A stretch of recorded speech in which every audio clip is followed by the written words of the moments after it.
छात्राओं से यौन शोषण का आरोपी चैतन्यानंद गिरफ्तार। दिल्ली पुलिस की टीम ने आगरा से किया अरेस्ट। चैतन्यानंद को दिल्ली लेकर पहुंची पुलिस। चैतन्यानंद की गिरफ्तारी में दिल्ली पुलिस की कई टीम लगातार कर रही थी छापेमारी। यूपी, हरियाणा और दिल्ली में जारी था डर्टी बाबा की गिरफ्तारी के लिए अभियान। छात्राओं के यौन शोषण के साथ करोड़ों की जमीन हड़पने और छेड़छाड़ का आरोपी है चैतन्यानंद। ट्रस्ट बनाकर जमीन कब्जाने और छात्राओं से छेड़छाड़ का गंभीर आरोप है। दिल्ली पुलिस ने लुकआउट सर्कुलर के बाद इसे दबोच लिया। आरोपी चैतन्यानंद को आज कोर्ट में पेश करेगी पुलिस। रिमांड को लेकर आरोपों की जांच होगी। सवाल जवाब से खुलेंगे राज। 17 छात्राओं ने लगाया है छेड़छाड़ का आरोप। श्रृंगेरी मठ से जुड़े चैतन्यानंद काली करतूतों का छात्राओं ने किया खुलासा। रिपब्लिक भारत पर बोला पीड़ित परिवार, हम 9 साल से इंसाफ के लिए भटक रहे हैं। पीड़ित छात्राओं को धमकाते थे चैतन्यानंद के लोग। तमिलनाडु के करूर में टीवी के प्रमुख विजय की रैली में भगदड़। हादसे में 39 लोगों की मौत। सीएम स्टालिन घटना पर उन्होंने जताई चिंता। करूर में विजय की रैली के दौरान नियमों और निर्देशों का नहीं किया गया पालन। दोपहर 12 बजे से कार्यक्रम में शाम 7 बजे तक पहुंचे थे अभिनेता से नेता बने विजय। भाषण के दौरान भीड़ बढ़ने से भगदड़ जैसे हालात बढ़ गए।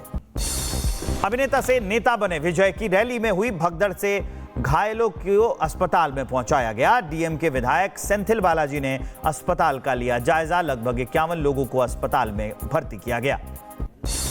करूर को पोस्टमार्टम हाउस के बाहर लगी परिजनों की भीड़। सरकारी अस्पताल में हो रहा मृतकों का पोस्टमार्टम शव लेने के लिए परिजन जुटे हुए हैं। करूर के सरकारी अस्पताल के बाहर मचा कोहराम। परिजनों का रो रो कर बुरा हाल। शव देखकर फफक कर रो पड़े लोग। छलक उठा अपनों को खोने का दर्द। करूर रैली में हादसे के दौरान घायल हुए सीएम स्टालिन ने अस्पताल में की मुलाकात। सीएम ने मृतकों के परिजनों को 10-10 लाख रुपए और घायलों को 1-1 लाख रुपए की राशि देने का किया ऐलान। हादसे की जांच के लिए आयोग भी गठित। करूर में रैली के दौरान हुई हादसे पर पीएम मोदी ने शोक व्यक्त किया। एक्स पर पोस्ट कर लिखा, मेरी संवेदनाएं उन परिवारों के साथ हैं जिन्होंने अपने प्रियजनों को खो दिया। मैं घायलों के शीघ्र स्वस्थ होने की कामना करता हूं। इस कठिन समय में ईश्वर पीड़ित परिवार को शक्ति दे। बरेली हिंसा के आरोपी तौकीर रजा की बदली गई जेल। कल तौकीर समेत 8 को किया गया गिरफ्तार। हिरासत में लिए गए 40 उपद्रवी। 2000 लोगों के खिलाफ दर्ज एफआईआर। यूपी के बरेली में हुई हिंसा के जांच के आदेश। एसआईटी का गठन। एसपी सिटी की अगुवाई में 8 सदस्यीय टीम करेगी जांच। 5 थानों में दर्ज सभी 10 मुकदमों की जांच करेगी टीम।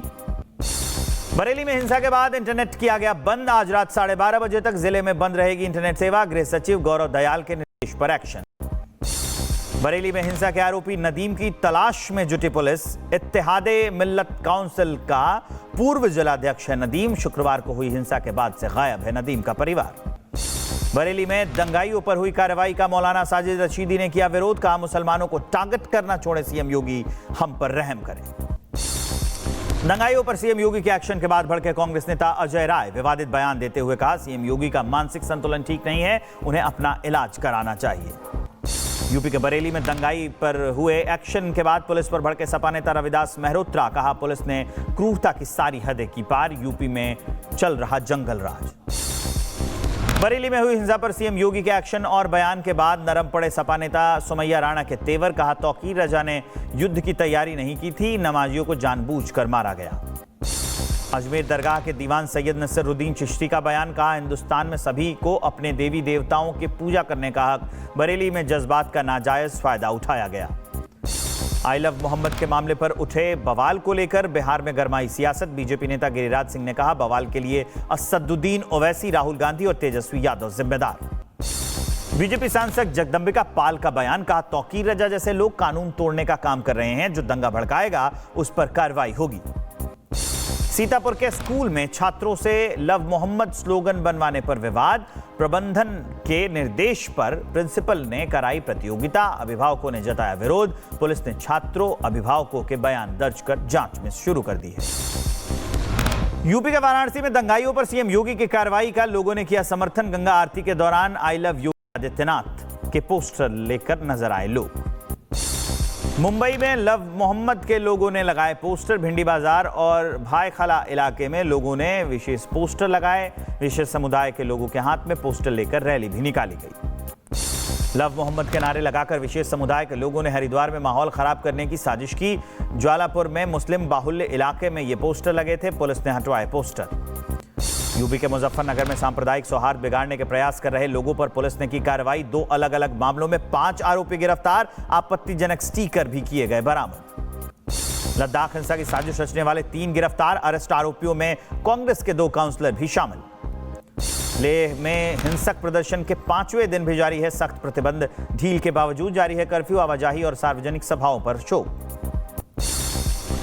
सोनम वांगचुक पर लद्दाख के डीजीपी का बड़ा खुलासा, कहा सोनम वांगचुक के पाकिस्तान से है संबंध, लद्दाख में हमने पाकिस्तान के एक पीआईओ को भी किया है गिरफ्तार। प्रधानमंत्री नरेंद्र मोदी का मन की बात कार्यक्रम आज सुबह 11 बजे देशवासियों के नाम जारी होगा संदेश। नए जीएसटी स्लैब लागू करने के बाद पहली मन की बात है ये, कई अहम मुद्दों को लेकर साझा कर सकते हैं अपने विचार। गृहमंत्री अमित शाह ने बिहार में कांग्रेस पर साधा निशाना, कहा कांग्रेस घुसपैठियों को शरण देने के लिए चुनाव जीतना चाहती है, मैं वादा करता हूं इस बार एनडीए की सरकार घुसपैठियों को निकाल फेंकेगी।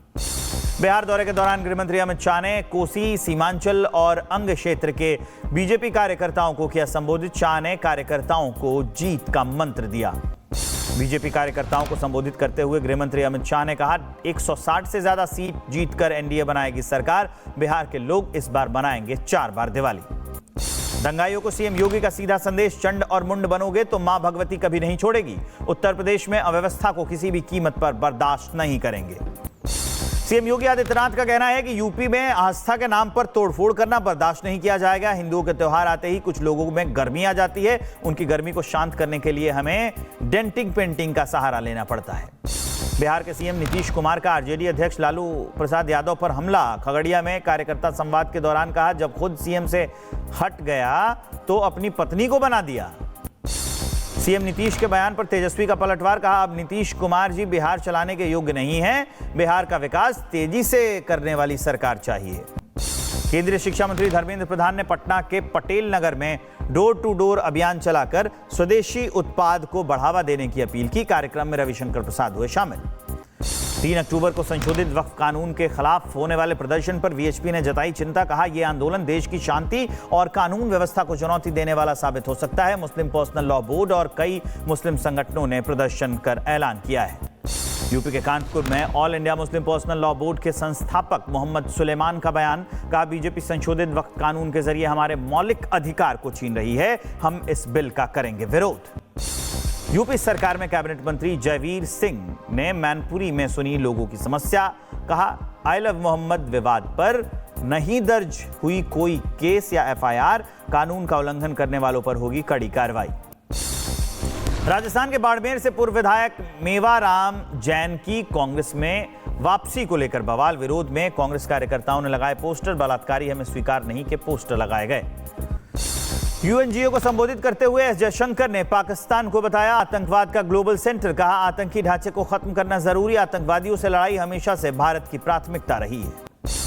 यूएनजीए में ऑपरेशन सिंदूर पर बोले जयशंकर, कहा भारत ने आतंकी ठिकानों पर कार्रवाई की, भारत ने अपने लोगों की रक्षा के लिए अपने अधिकारों का प्रयोग किया। यूएनजीए में अपने संबोधन के दौरान जयशंकर ने कहा हम चाहते हैं कि यूएनएससी में ज्यादा देशों को मिले जगह, भारत इसमें ज्यादा जिम्मेदारियां निभाने के लिए है तैयार। विदेश मंत्री एस जयशंकर ने न्यूयॉर्क में संयुक्त राष्ट्र महासचिव एंटोनियो गुटेरेस से की मुलाकात, भू राजनीतिक रुझान और भारत के दृष्टिकोण पर चर्चा की। विदेश मंत्री ने ट्वीट कर इसकी जानकारी भी दी है। संयुक्त राष्ट्र महासभा के 80वें सत्र के दौरान ब्रिक्स विदेश मंत्रियों ने बैठक की, सभी ने एक सुर में पहलगाम में हुए आतंकवादी हमले की कड़ी निंदा की, कहा आतंकवाद के सभी रूपों का मुकाबला करने के लिए हैं हम तैयार। 80वें संयुक्त राष्ट्र महासभा में रूस के विदेश मंत्री सर्गेई लावरोव ने कहा भारत और ब्राजील को यूएनएससी का स्थायी सदस्य बनाने के लिए रूस का समर्थन, दोनों देश विस्तारित और पुनर्गठित सुरक्षा परिषद के प्रबल दावेदार। यूएनओ में पाकिस्तान के पीएम शहबाज के हिंदुत्व पर दिए बयान पर वीएचपी ने लगाई लताड़, आलोक कुमार ने कहा हिंदू की प्रार्थना सबके कल्याण और शांति के लिए होती है, हिंदू हिंसक नहीं है और यही सच है। पीओके के कोटली में पाकिस्तान और शहबाज शरीफ के खिलाफ प्रदर्शन, पाकिस्तानी सेना ने प्रदर्शनकारियों पर चलाई गोलियां, पर्यटकों को पीओके से जाने से रोका गया। यूपी के बलरामपुर में सीएम योगी आदित्यनाथ ने पथेश्वरी देवी मंदिर में पूजा अर्चना की, शारदीय नवरात्र के मौके पर माता के दर्शन किए, आशीर्वाद लिया। मंदिर परिसर में सुरक्षा के कड़े इंतजाम देखे गए। यूपी के बहराइच में जंगली जानवरों के आतंक पर सीएम योगी हुए सख्त। वन विभाग को दिया जानवरों को खत्म करने का आदेश। जंगली जानवरों के हमले में घायल लोगों को 50-50 हजार रुपए की सहायता राशि देने का किया गया ऐलान। सीएम योगी आदित्यनाथ को धमकी देने वाले आरोपी को जमानत मिलने से नाराज हुए हिंदू संगठन। एफआईआर में गैर जमानती धारा जोड़ने की मांग की। आरोपी अशफाक के घर पर बुलडोजर की मांग भी की गई।